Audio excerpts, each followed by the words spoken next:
at magandang araw po sa ating lahat dyan sa Pilipinas. I am Arlene Stone.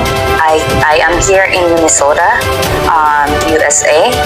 Isa po ako sa mga pastoral ni Pastor Apollo C. Tibuloy nung ako po ay nandoon kasama nila. Ang ibig po sabihin ng pastoral, tayo po ay member sa inner circle. Dalawang uri po ang pastoral, merong inner circle at innermost circle. At ako po ay nabilong sa inner circle. I was 15 years old po nung una po ako na-convert kay Tibuloy.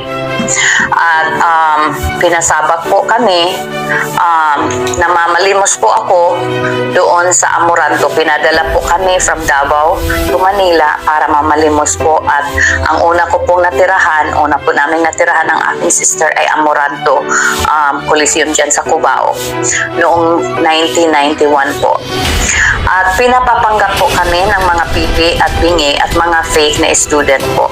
May dala-dala po kaming iba't ibang association para kami po ay lumikom ng pera. Isa po sa mga association na dala namin ang CGF, Children's Joy Foundation, Pag-asa ng Buhay, Pagdamay sa Dukha Association, Shivers, Psalms of David, 7 po yung association. Hindi nakalimutan ko po yung iba, but I have written that up somewhere. Ngayon po, kaya po kami pinapapanggap na bilang estudyante at mga pipi at bingi para kami po ay makakuha ng mga simpatiya sa mga tao at malaki po ang aming remittance. Hanggang kalaunan po ay pinagpatinda po kami ng mga puto at kutsinta dyan sa Maynila. Pero bago po kami pinapagtinda dyan sa Maynila, nag-umpisa po kami magtinda ng puto at kutsinta sa Davao. Hanggang kami po ay trinafic sa iba't ibang panig ng Mindanao. Isa po ako sa bestseller ni Tibuloy, kaya ako po ay isa sa mga naipadala sa Manila upang kami po ay magtinda ng mga puto at kutsinta. Kapag kami po ay hindi po makakota at hindi po mabinta ang aming mga paninda, kami po ay may mga punishment. Isa po sa punishment namin ay pinapalo po kami, pinapa-fasting, pinapahiya po sa harapan ng mga workers, at kami po ay dinidisfellowship. At ako po ay nakaranas mismo ng pamamalo galing kay Tibuloy.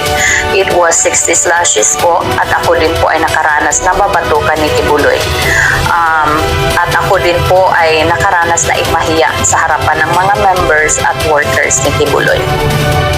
Bilang pastoral po, ako po ay nagmamasahe ni Tibuloy at sa kanyang mga spiritual work. At noong una po akong magsalita, in 2019, ako po ay inalok nila na bayaran upang manahimik.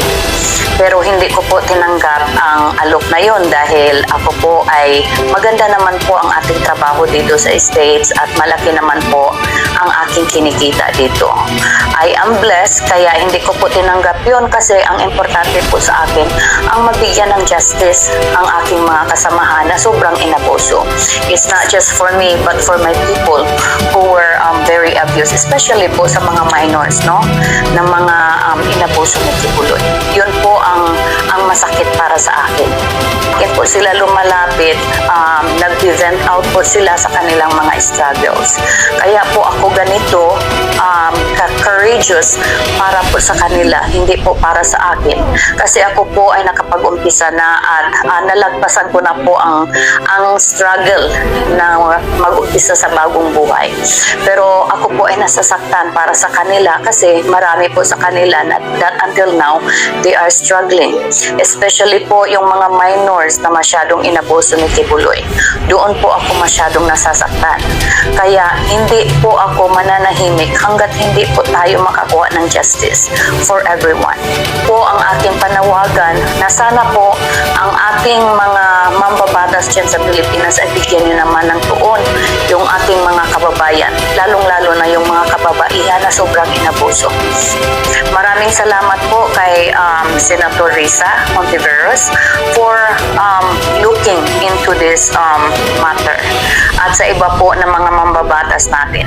Paano niyo kung didipatiin yan? Kung may-ari ng kaluluwa niyo?